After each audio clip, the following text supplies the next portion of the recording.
Hello, welcome to episode 402 of the Sunday New York Times Read Along. Yes, 402 episodes of reviewing the Sunday New York Times print edition.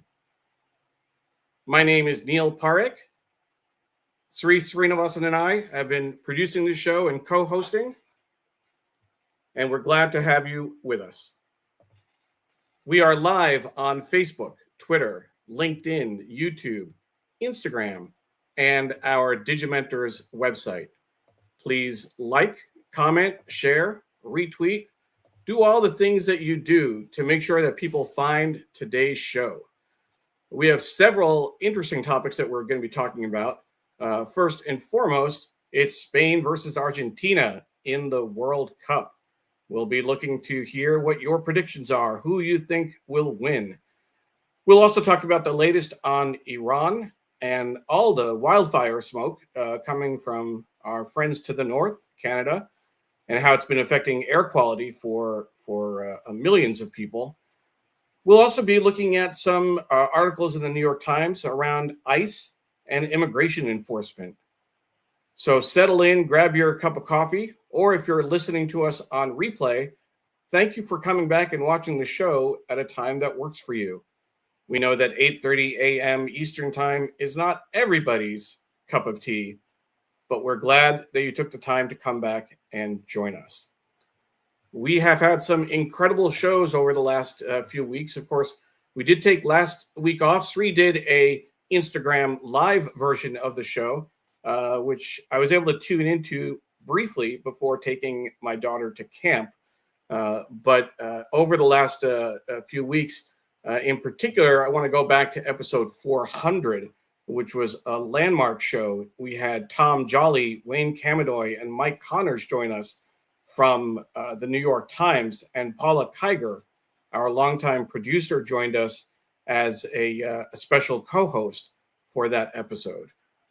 You can find that and all of the other episodes in our archives. I want to thank Muckrack and Graphic History Company for their support of the New York Times Read Along. Thank you so much for helping us do what we do. And of course, the show is produced by Digimentors, the social and digital consulting company that Sree started with his friend Andrew Lee several years ago. I'm proud to be a vice president of events and communications for Digimentors. We do digital marketing, events, and programs like this one. We help with strategic communications, trainings, and workshops. We also help companies and nonprofits with staffing and recruiting. And of course, over the last 2 years, we've done a lot of work around AI, and Sree has done several AI workshops for various clients. So we look forward to telling you more about that. And now we will bring in our co-host, Sreenivasan. Sree, good to see you. Good to see you, Neil. So happy to be with you. We missed you last week, but you were kind of there. I kept saying to everybody, the way I do it on Instagram is not the professional, polished show that we're seeing now. And so I encouraged everybody to come back, but it was nice to see that audience as well. Folks, it's 8:30 a.m. in New York, and that means we do this on Sundays. We've been doing it for 10 plus years, 275 guests, and 400 episodes. It's really hard to believe, Neil. I shared your sentiment when you said you said the number out loud, 402. 402 episodes. It's really sorry. Yeah, sorry about that. Yeah, and so we want to start by showing you the view from my window, so you can see that today's air quality is actually not so bad. In fact, it's pretty darn good. And looking online, I see that today's numbers, the air quality number is 55, which says moderate, but during the last few days, it went as high as 230. So I'll definitely take this over everything else that the number might be. So I'm glad to see this, but I worry for everyone else who is dealing with this. I know the air moved down south towards where you normally are. You're on Long Island today, but normally you're much further south. So What are you hearing about this, Neil? Well, in particular, I know that the air quality, and this I got from my nephew, Sanjay, who I share a birthday with. He's a big soccer fan. And I was surprised that the soccer game in Chicago, an MLS game, was canceled. I think it was yesterday or day before. And I was really just wondering what would have happened if the air quality was worse here in the New York, New Jersey area. I know that I think the Spanish team had to move their practice indoors. But what if it was so bad they had to postpone or cancel the world? Like, what would they have done with the finals at the New York, New Jersey Stadium, as they're calling it for the World Cup? Yeah. Just as people look out my window, that's the UN building. You see there it's an unfamiliar view because you normally see it with on the broad side where you can see all those green windows. Strangely, it was built with no windows on these two sides of it, the narrow side. It's just shocking that you would build a building like that. It just makes no sense. But that's what that's what architecture and architects can be, like, quirky and idiosyncratic in some way that you may not even know you want or can appreciate. Years later, we have people tuning in. Let's say hi to Ken Fisher from Cedar Rapids, Iowa. Welcome, Ken. And Deb Kerr is watching from Asheville, North Carolina. Clear skies here with afternoon showers and a beautiful view of what you were looking at was the East River. I'll do that one more time. There's the East River you see there, and Roosevelt Island. Most people who haven't been to New York in decades or years may not know that the end of Roosevelt Island now has something called Four Freedoms Park, named after the Four Freedoms speech of Roosevelt. And also in the distance on Roosevelt Island is now Cornell Tech. So Cornell University, which has an upstate campus famously in Ithaca, now has a campus in Manhattan, or at least in New York City on Roosevelt Island. And so that's also where the famous tram that many of you have seen in movies and things like that, and the Pepsi Cola sign, which is also famous, is on Long Island City, which is over on the other side there. You see and then far in the distance is the rest of Queens, Astoria, etc. So welcome. I see that we have the Parekh family in full force. Amy is watching. Greetings from Fort Lee, New Jersey. Usually she's up at 5:30 in the morning watching from Washington State. So we're happy to have you. And here's Sudha, Auntie. Auntie, great to speak to you yesterday. And Neil, you are, I believe, together, so you don't have to. You don't owe her a call as you usually do. I spent time with her. I've been in New York, New Jersey, as you mentioned, Sree, for the last few days. So we were together yesterday, and I think it was came up on Thursday. And my sister is here in Fort Lee. I had mentioned right before, depending on when they joined, I was talking about Sanjay giving me the update. Sanjay is Amy's son, my nephew, who we share a birthday. He was telling me about how a soccer game in Chicago had been canceled because of the wildfire smoke.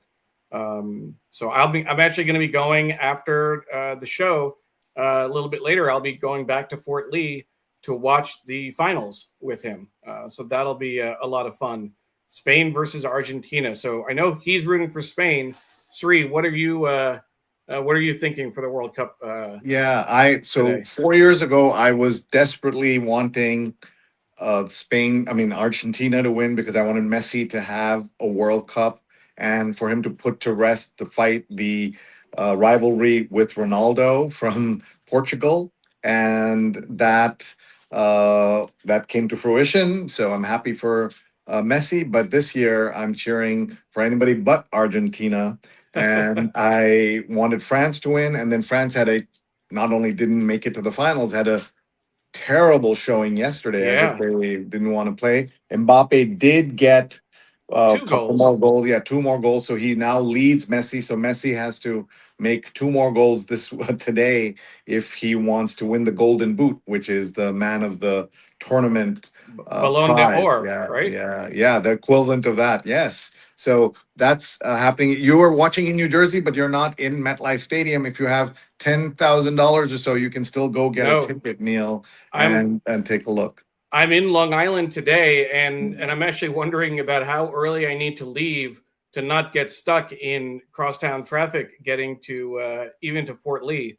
It'll be pretty challenging, but I'll get there eventually.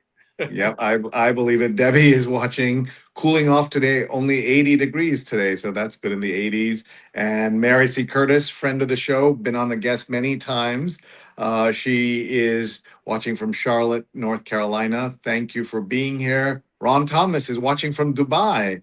Ron was here in New Jersey. He lives in Dubai but travels all over. And we are hoping that he and everyone else in the entire war zone there is safe, because you're seeing the news coming out of the area is very, very worrisome. Naomi, former Manhattanite, says unbreathable air in Rhode Island Wednesday, dangerous for all, but don't blame Canada. That's really interesting because Neil said something about Canada, and the instinct is to say it's from Canadian wildfires. And we remember during the entire COVID how Trump would use the word, that it's from China, is a China virus, as a almost like a slur to anger people and distract from the problems in the US. So I can see why you want to be careful what you call these things, but it is true that this is from the Canadian wildfires are what are causing I this. was Synchronized here. I was going to say, Sree, this is where I'm getting my information from. The New York Times: wildfire smoke from Canada turns the air hazardous for millions. So if there's a different source for that, please let us know, Naomi. I've got the Oh, no, I receipts. don't think she's objecting to saying where the source is. She's saying, but just don't blame Canada for it. And when we say it's from there, you're blaming Canada, but it's also, there's the reality that it is Canada that it's Yeah. coming from. So that in America, we have a lot of forest fires, and by the way, a lot of Canadians volunteer and come down to fight fires in Oh, America, always. even during the tariff war. And Trump's response to the Canadian wildfires is, "We're going to add tariffs," as if this is something that they can control. Yes. Yes. So that's so irritating. Deb says we watched most of the game on TV, but the best play yesterday was with England versus France. And Sujana said, "Good morning, Viva España." But what an amazing second half yesterday. That's right. The game is on ESPN. They were calling it the best match of the tournament because it was something like 3-0 at halftime, and then it ended up 6-4. And and Deborah says, it's not like Canada can reverse the air currents. And Ellen says, hi from the Upper East Side. And Long Island traffic is a nightmare always. 2-lane roads, lived there for 20 years. Husband commuted to the New York Times. Horrible. Leave super early, Neil. Hey, So it's that's good advice. the largest parking lot in the world, the Long Island Expressway. And there's a famous line from Seinfeld where they're trying to get to JFK Airport when you have to go to the Van Wyck Expressway, and they say nobody beats the Van Wyck. You cannot do it. Irish Stew Podcast says not only is today the World Cup final and the final day of the British Open, over 80,000 will be in Dublin's Croke Park for the All Ireland hurling final. So this is a major Irish sport, and the fact that that's all coming together today must be fun for Irish fans. And Naomi says, being slightly facetious regarding Canada, climate change is who to blame. That is correct. And we are all paying the price. And this government, instead of focusing on all of those things, is focusing on, the things that they're doing, including the way that they're conducting this war that we have seen. Ellen says, so true about the Long Island Expressway. Yuck, she says. All right, let's take a look at the papers. I love looking at the papers and sharing them with all of you. There is so much to talk about with the news. And we are going to start by looking at Saturday's paper. And it says here, the New York Times of July 18th, the lead story was Friday's Trump rehashes 2020, putting 2026 at risk, not just 2028, putting 2026 at risk. So something we need to look at. And unusual picture, a member of Cape Cod's old ladies against underwater garbage standing in Lovell's Pond in Barnstable, Massachusetts. Maybe it's pronounced Barnstable, I'm not sure, but that's old ladies against garbage. I think that's a wonderful name for an organization. Picking trash out of muck and loving it. And attacks across region escalate war with Iran. This is yesterday's headlines, but it's always good to see how they cover stories over the weekend. In Britain, King of the North finds way to 10 Downing Street. King of the North is a name used in Game the of Game of Thrones. Thrones, and that's what you're seeing here. So Andy Burnham, the Labor lead Party's new leader, on Friday, and tribute to Trump becomes the scene of a killing. A man more nuanced than decor showed outside the California home of Carrie Sharon, which neighbors called the Trump House. I'm not sure. I haven't seen the story, so I don't know what that is about, actually. I don't want to speculate. China's AI breakthrough threatens US's edge. Freely available model championed by Xi. And Neil, you know that when I was on my 5-country Asia tour this spring, I kept telling people and learned how much China is ahead of the world, and certainly in the United States, in use of AI for things that people actually want and need, rather than just the things just going after and ruining the things we love: writing, photography, illustration, music. That's what our tech bros are focused on. The Chinese government and the Chinese companies have focused on infrastructure AI and difficult, complicated problems. And some of that's happening in the US, of course, but all the publicity, the noise is around things that nobody asked for the most part. This is just looking at the front page of yesterday's paper. We'll come back to the front page of today's paper after looking at just a couple of the headlines. Charges of assaulting ICE unravel from misconduct. Nearly half of resolved cases have been dismissed, defeated, or withdrawn. That's so interesting. And this is why you cannot trust ICE about any of this stuff that they're doing. Rushing to help in Venezuela, volunteers descended on the coastal city of La Guaira after the twin earthquakes in June. And Trump enlists spy agencies in 2020 grudge. Federal push to revive voting fraud claims. Just for our international audience and people who've not been paying attention, you'll say, why is he bringing back the 6-year-old story? Because he wants to have excuses for if things go wrong in 2026 midterms in November, 4 months from now, with everything happening, the elections. If they lose, he's got an excuse. But also, don't be surprised if he makes moves to do things like martial law or other things that sound so ridiculous to even imagine. But there have been calls for things like that already by Trump supporters and Trump influencers. And that's why we are worried about this stuff. And a little bit of historical note on this: you should know that there have been, in the last 30 years or so, 100 cases of incorrect voting or fraudulent voting. 100 out of hundreds of millions of votes over 30 years, right? Maybe a billion votes over 30 years. 100 cases, and almost all of them are Republicans voting incorrectly, or on purpose, either maliciously or by accident. And that's what they're making all of this fuss about.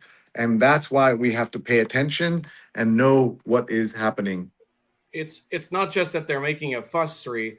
Over the last several years, they have taken extreme steps to suppress the vote, to Mhm. find ways to keep people from getting to the polls, and in particular, black voters have been targeted, brown voters have been targeted with decisions around polling locations, around who's on the voter rolls, taking people off the voter rolls if they don't confirm their status after one or two letters from the government. It's a system. I mean, they're doing everything they can to stay in power. They're stacking the deck, and they're putting the elections in question.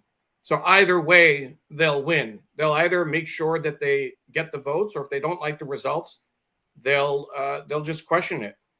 So here is the other side, someone watching. Kevin O'Leary, I presume that's not his real name. No Trump supporters are calling for violence or martial law. That is just not true. Neil, tell them, there's a good opportunity for us to tell them about the amazing work we're doing, you're doing specifically with the folks at the John and Lillian Miles Lewis Foundation. Absolutely. I think that it's not, I don't think that you have to question whether or not Trump supporters are calling for violence or martial law. Let's look at history. Let's look at January 6th. It was Trump himself who called for violence. It was Trump supporters who stormed the Capitol. This is something, Sree, I feel very strongly about when people start talking about they were just tourists walking around the Capitol.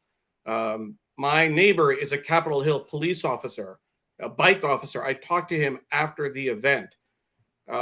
This is what Trump supporters are doing at his behest.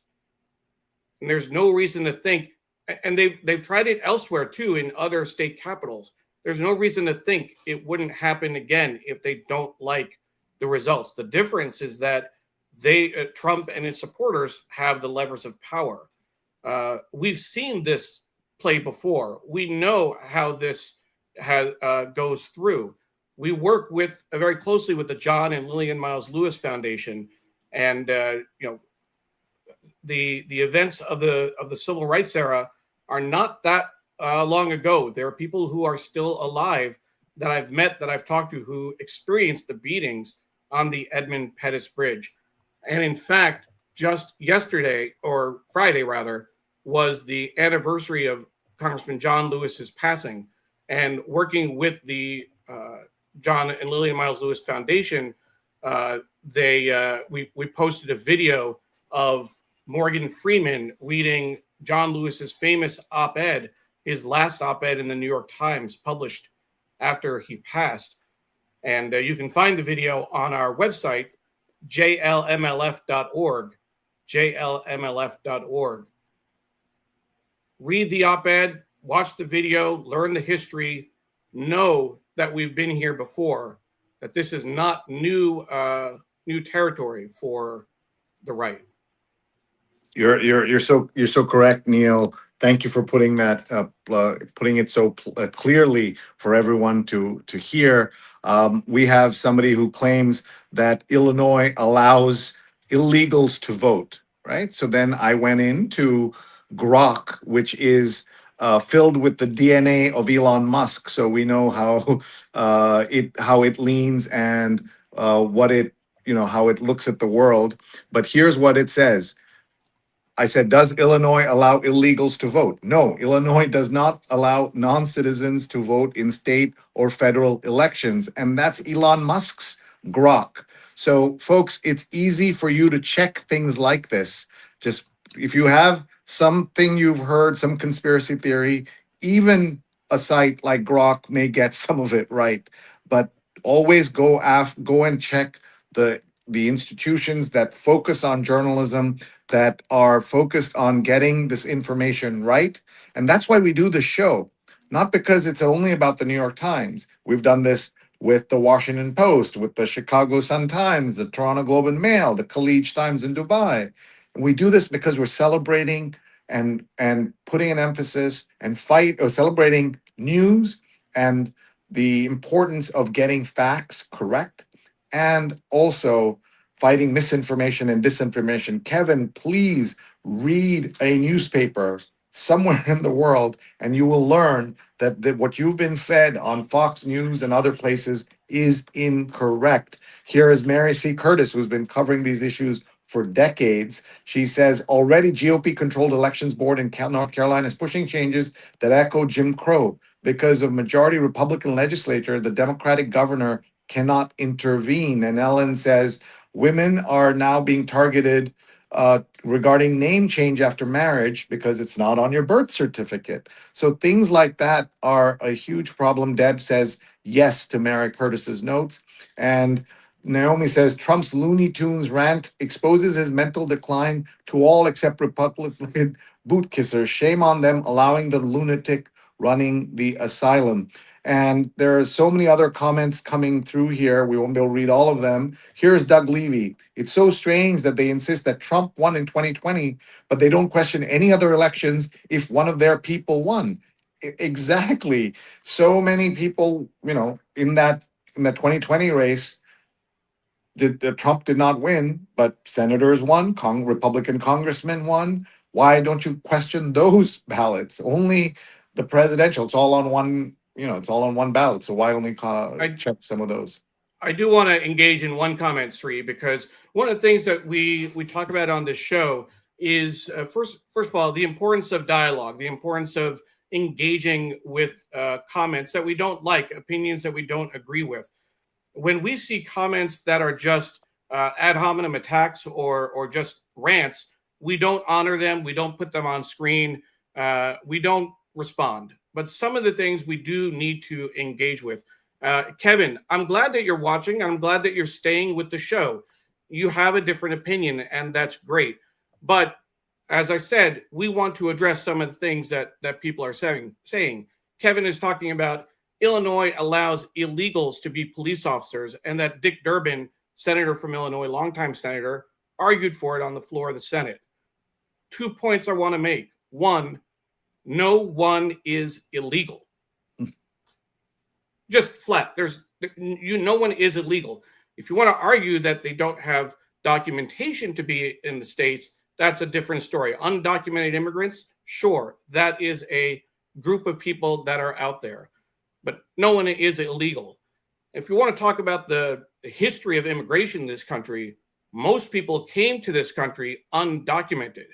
They were allowed into the country, but they didn't necessarily have documents when they came to Ellis Island.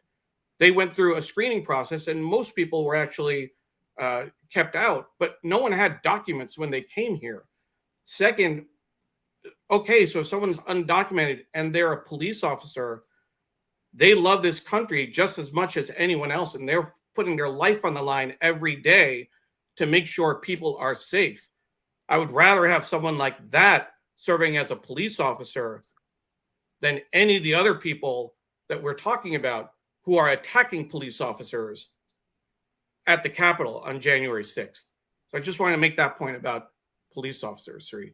Oh, thank you. That's a good point and important for us to know. Let's see who's watching. Arlene is watching. Good morning, Arlene. Paula is watching from Dallas. Great to have you here with us, Paula. Here's another thing that, just to be clear, like it says, it's funny. There's one conservative media outlet, and everyone on the left says you're brainwashed if you listen to it or read to it. So, America since 1776, welcome. Thank you for watching. We appreciate it. Even hate watching the show is watching, so we appreciate that. But let me make a point here. There isn't just one conservative media outlet and everything else is liberal. That is just not true. And now there are so many channels that are powered by the right, including One America News, Newsmax, and other stations that have so much power over the media attention that America gives it, that it's very easy to lose track of what's real and what's not, because they lie so often on those channels. And that's why we want you to read news that you can trust. Your local newspaper is what we want you to trust. Now, one of the things she or he is right about is that newspapers and news outlets across the world have said how the World Cup was going to be problematic because of the way FIFA and Trump had gotten together and made it as difficult for outsiders, to foreign visitors, and made it hard for the Iranian team. They have to come, play, and then go home go to their home hotel in Mexico and then come back in the morning. These are all crazy things that only this could happen here. And we, including me, thought there would be these issues, but to the credit of everyone involved, including, of all people, Andrew Giuliani is the soccer czar for the Trump administration. It's been a wonderful finals, tournament, and we're so happy that that's the case. And the point to be made here is that this is something that shouldn't surprise us, because the way that we have been looking at the world is part of the problem. And we did this in my newsletter just a couple of weeks ago, the World Cup, Americans and America. It turns out that America has a lot of problems, but Americans of all political stripes came together and were welcoming to in this country. And that was so nice that the tournament has gone so well. I couldn't be more pleased with that. And this is my moment to make a plug for our newsletter. It's Sree's Sunday Note. You can get it at sreenet.substack.com, sreenet.substack.com. We have, because we have all these paid subscribers now, thank you. It's the main content will always be free, but we do extra stuff for our paid subscribers, including a new salon series we've launched. It's called X Teaches Sree About Why. And this was Andy Rich, a master sales trainer, teaching me about how to sell ideas, services, products, and more. And that's this new series. You'll always get the feature on this a couple of days later if you don't pay, but you'll still get it. And then this Sunday, we're going to do my conversation with Bobby Ghosh, who you see on CNN, MSNBC, MS Now all the time. And he teaches me about the World Cup and the beautiful game. And he also started by saying how well this has all gone. So hope you will subscribe, sreenet.substack.com. We are so grateful to everyone who reads it, whether they pay or not, and everyone who sponsors it and participates, just like this show as well. These are all labors of love we do on Sunday mornings. Neil does this show with me, and then I write the newsletter. So thank you, everybody, for supporting us. It means the world that you're here. This is the Sunday. This is our Sunday New York Times read along, and we are live Sundays 8:30 to 9:30 a.m. Eastern. We want to also tell you we are now available as a podcast on Spotify, on Apple Podcasts. Just search for the New York Times Read Along and you will see us. Let's see who else is here. There's the Spotify podcast. And one thing you can do is to follow and rate us. That will help us. So please do that, even if you love the video version. And by the way, you get video as well as audio on there. So you can check that for sure. And Chitachi is watching. Good morning from Fort Lauderdale. And Chitachi was on our show in person in Miami the day before the Trump administration came into power. And I feel like it was a different time. Even though we knew everything that was coming, or most of everything that was coming, it still felt like a time to pause and breathe and take stock before we went hurtling into 2025. We have a lot more comments coming in, and now these are ad hominem attacks. Some racist slurs are coming in. We're not showing you any of that on there. Kevin says, I'm not attacking, I'm just stating. And often when people say that, they are attacking. And it says here, look at this. I mean, again, the Trump administration promised us that they would go after, the Trump candidacy promised us this, for term two, they'd go after the worst of the worst, the criminals, the rapists. Nobody has any objection to you as the administration going after those people. They should. Criminals should be gone after. But all illegal immigrants are criminals. They are terrorists. Just imagine saying that about some of the grandmothers that have been picked up, some of the young children that have been picked up. This is just pure hate and a chance to make the lives of immigrants who have been in this country and working, almost all of them working, many of them paying taxes, but not getting anything back. And that's what's so sad about all of this, Neil. Sree, I want to say a special hello to a old friend, if you will. Sunny Slaughter is watching from the DMV. That's the DC, Maryland, Virginia area. It's been forever. I'm glad to tune in for this. Sunny, we've missed you. I've missed you. We did a very well received, very intense show with her on the 1619 project back when we could do shows in person. And Sunny, it'd be great to reconnect with you. We definitely have a lot to catch up on. And she says exactly, language matters, and that's why it's important. And it's a small thing, Sree. Even with when people talk about people who are living on the streets, I'm starting with that language first.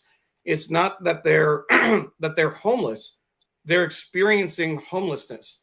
This is a language issue. When you call someone homeless, you're defining them and saying that that is their state of being, and that's not going to change.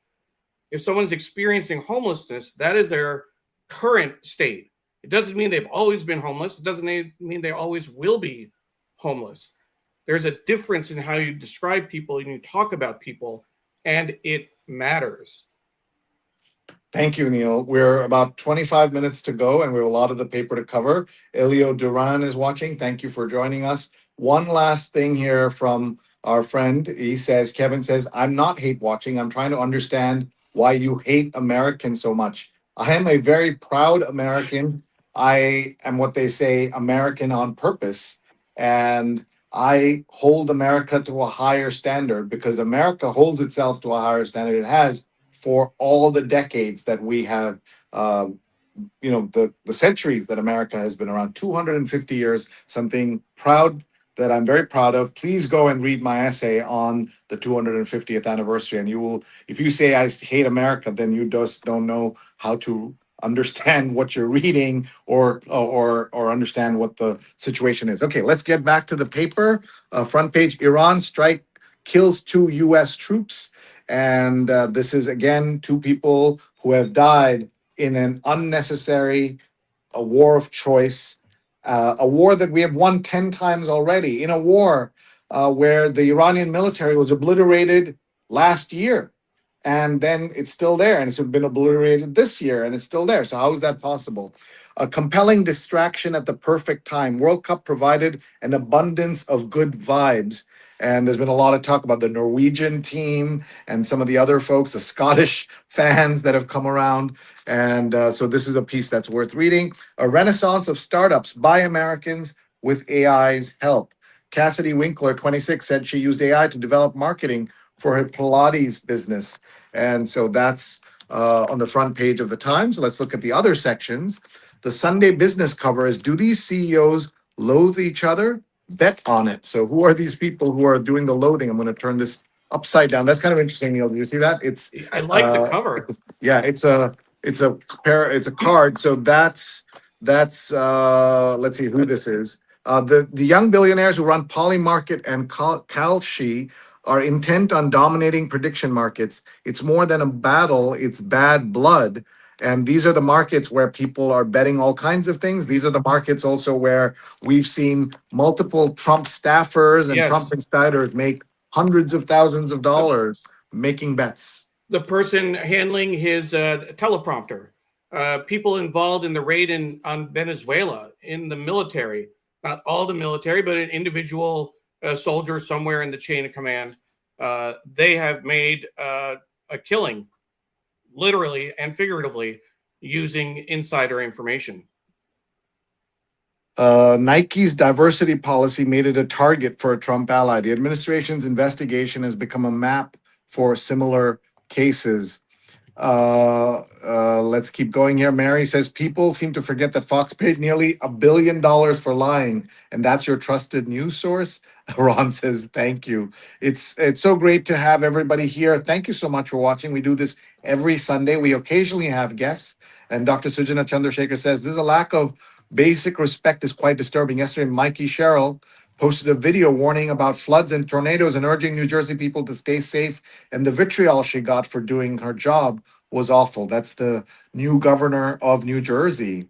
And people are saying hi to Sunny. Sujana is. And Sunny says, I love you all forever. I look forward to catching up. The Obama administration deported the worst of the worst by doing the hard work. The agents were well vetted and trained and didn't shoot into cars and kill people. Have you seen the background of the new ICE agents? And that's really one of the things that we have to talk about. John says, my friend self-deported, came back 2 weeks later as a citizen. So wait, are you happy for your friend? And I highly doubt that somebody was self-deported and then were able to come back 2 weeks later as a citizen. If you came back, you would be put on a path to citizenship. If they allow it, it'll take years. So this is one of those. My cousin has a friend who did something, and you're trying to prove that. And thank you all for being here. There's just too many comments for us to comment on, but that's good that you're watching. Thank you, everybody. Okay, Sunday Styles cover is trade schools beckon Gen Z. More students are turning from college to specialized programs. Their parents might need more convincing. And this is an interesting story because the cost of living is people realize we don't have 4 years to sit around and just go to school, says LaDonna Glass, who's pursuing an apprenticeship as an electrician. And these might be jobs that are AI proof to some degree, right? And so, Neil, so things like electricians, plumbers in some parts of America are being paid $300 an hour to, and just you can't even find them if you need them, Neil. Absolutely. Absolutely. Sunday opinion cover: the price of broken promises. Decades of failed democratic policies have left Latinos exposed to Trump's cruel deportation regime. There is a way out. So the Sunday opinion by Andrea Flores. And here the blame is going directly on democratic policies that have failed Latinos. So that's something we'll want to take a look at. Graham made his bet. A senator saw that Trump was malign and corrosive, then supported him anyway, right? That was the big story last weekend. He was supposed to be on the show Meet the Press, and a few hours earlier, he died. And this is a man who said very clearly that Trump will destroy America in during the campaign, and then just decided that it's better to side with him than his own friend, John McCain. Maureen Dowd has a piece called Low T and a High Chair. Where are Hexet's hormones when Trump needs them? And this is about the ridiculous idea that we need to test every American soldier, man and woman, for the amount of testosterone they have. And James Stavridis, the former NATO command supreme allied commander of NATO, was on TV yesterday saying it makes no sense. And some of the most important fighters in the American military system are drone pilots who are women and others who are not actually on the field. So this doesn't make any sense. And even testing men does not make sense. The King of the North won't save Britain. So they're now using that title in news coverage as well as in the opinion pages. They obviously like that. He won't save Britain. Britain needs saving. Andy Burnham, the seventh British Prime Minister in a decade, looks like more of the same. And Me Too isn't dead. It is the law of the land, says Gretchen Carlson, who some of you know was one of the first most high-profile victims of Roger Ailes. And she sued Roger Ailes 10 years ago. Today, it's harder to silence women. That is absolutely true. And this is a piece by Massimo Calabresi. Why is Trump pitting intelligence against democracy? The president is abusing the power to declassify the nation's secrets. So this is the opinion section. Lots of things to read here. What would you say to Donald Trump before the midterm elections? Okay, be more transparent and not reactionary. Keep doing what you're doing, but at least help us with the economy. Don't forget about us small town, blue collar, hardworking folks. By the way, there are hardworking folks all over the country, not just in small towns. Focus on sustainable change. Remember the average American. And these are 10 of Trump's Gen Z voters discussing his second term. So these are people who voted for Trump as Gen Z voters. Neil, what do you think of that? It's kind of interesting, huh? No, I always appreciate getting that kind of. The New York Times does this kind of thing where they look at voters from various groups and whether they're undecided or supporters of Trump, and kind of a where are they now? What are they thinking now? Type of thing, and that's always good to give that kind of update. I want to go back, Sree, to the article about the UK Prime Minister, the Yes. King of the North. Just a little bit of a background. He actually earned that nickname during COVID when he was arguing, fiercely criticizing the national government's COVID restrictions and lockdown, how it was impacting cities in the north of England. He was a mayor of Greater Manchester, so he's earned that nickname. It goes back several years, but And of course, I'm a little still with the of course, it has connected to Game of Oh, Thrones. it's a Game of Yeah. Thrones Yeah. inspired nickname, Sure. of course.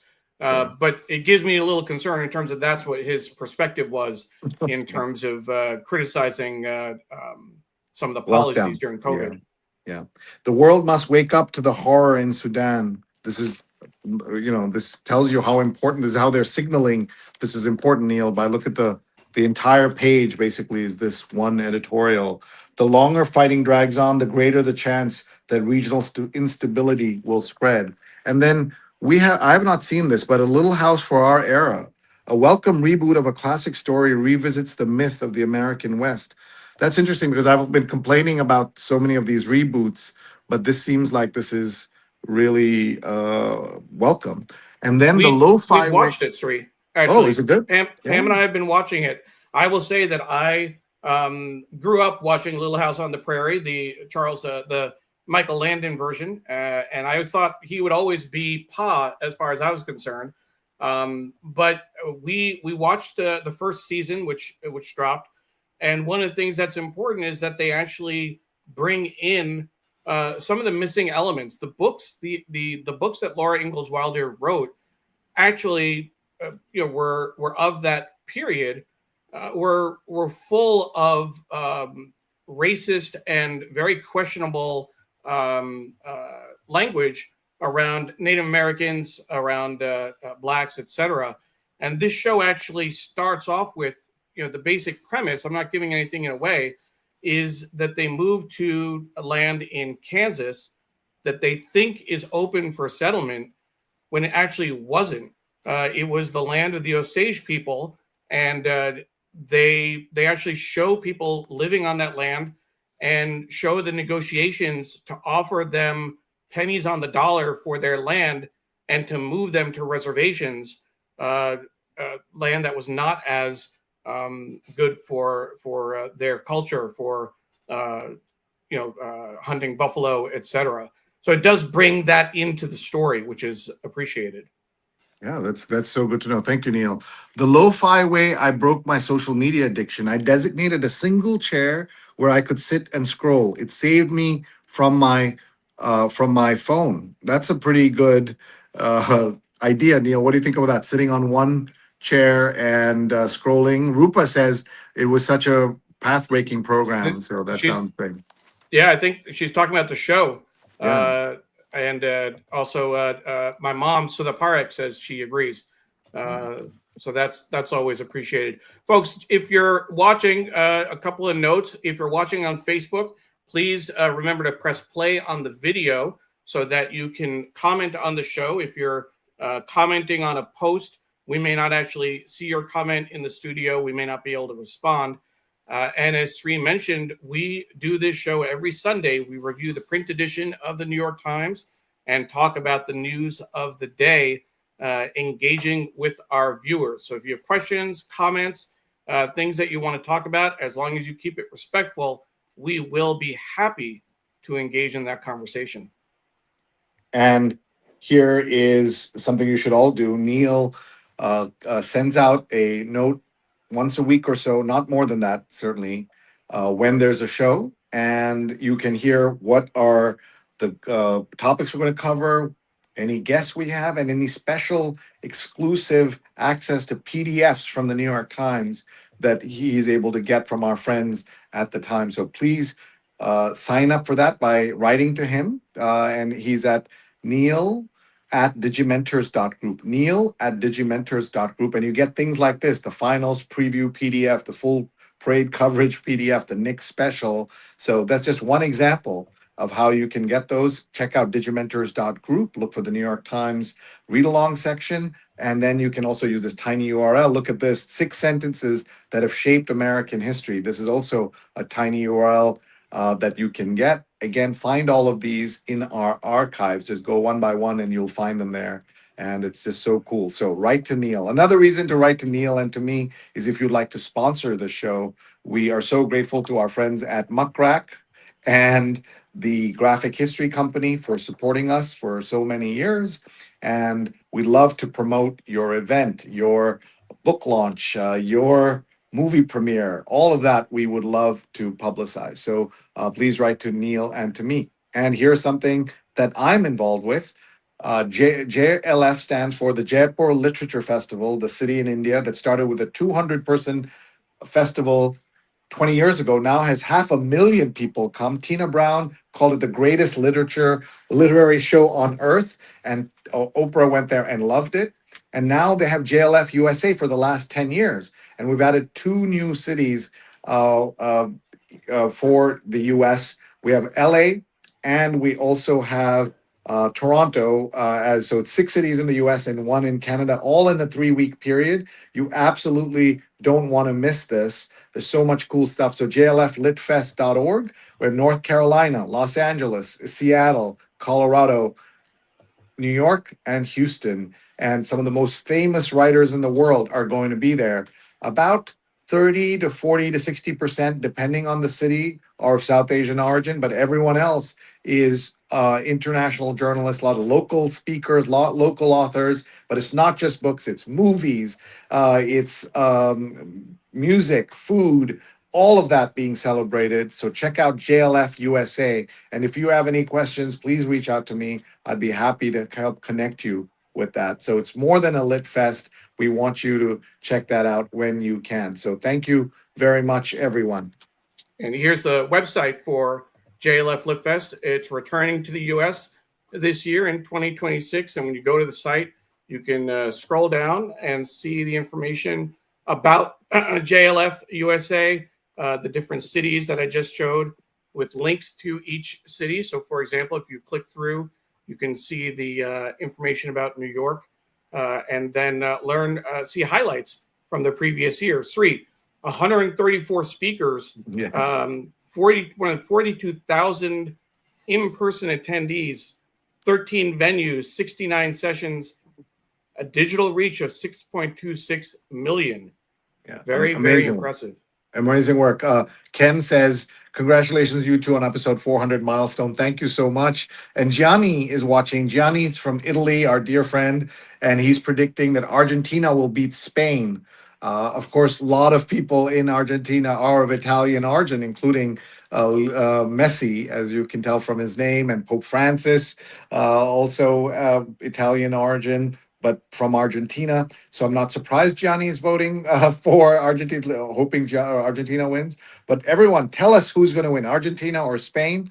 Another way to do this is, who do you think will win, or who do you think should win? I'm saying it'll be Spain, and I'm cheering for Spain. But if Messi's magic, it's amazing if he can do that at 39. That's incredible that he's doing that. I think, Sree, first of all, I think I'm going to be leaning toward Argentina for this match. I don't have a big dog in this fight, but I mean, if Pope Francis can give some support from heaven for Argentina, I mean, how could they lose? I mean, what more could you ask for than to have some papal support from the other side, if you will? Yeah. I completely agree with that. I will say, for my Italian friends, it's so sad that Italy has missed 3 World Cups in a row. This is a world power that has won multiple titles and wins all the time in Europe. But to be out of the World Cup tells you there's something wrong with the state of Italian football. The Semi-Charmed Life of Gracie Abrams is the cover of Arts and Leisure. And the real estate section, Neil, is entirely about first-time home buyers. And navigating the bumpy road to home ownership is hard for those who have never done it before. It may be both better and worse than expected. I think that's this should be an episode or an issue that we get the PDF for, so that people can get that. I'm sure it's available online, not as a PDF, but in a digital format. The Metropolitan cover is paramedics face their own plight. some emergency workers make just $18 an hour, putting financial strain on those trying to afford to live in New York. So that tells you something about the state of that. Brooklyn is choosing housing over flood protection, weighing a planned apartment building against the need of climate change defenses. And finally, the New York Times Magazine cover is The Unknown World Inside Your Gut. And this is really interesting. The microbes in our bodies may hold the secrets to human health. Scientists are just beginning to understand them. And yesterday we had a salon with Priyamvada Natarajan, chair of the Yale Astronomy Department, and one of the Time 100 most influential people in the world. And she talked about this, that the world in your gut might also be part of your intelligence, that your intelligence isn't just confined to your brain, it's maybe other parts of the body. There's new research on this, and that the gut is doing so much, and we're learning about the gut and how you take care of it.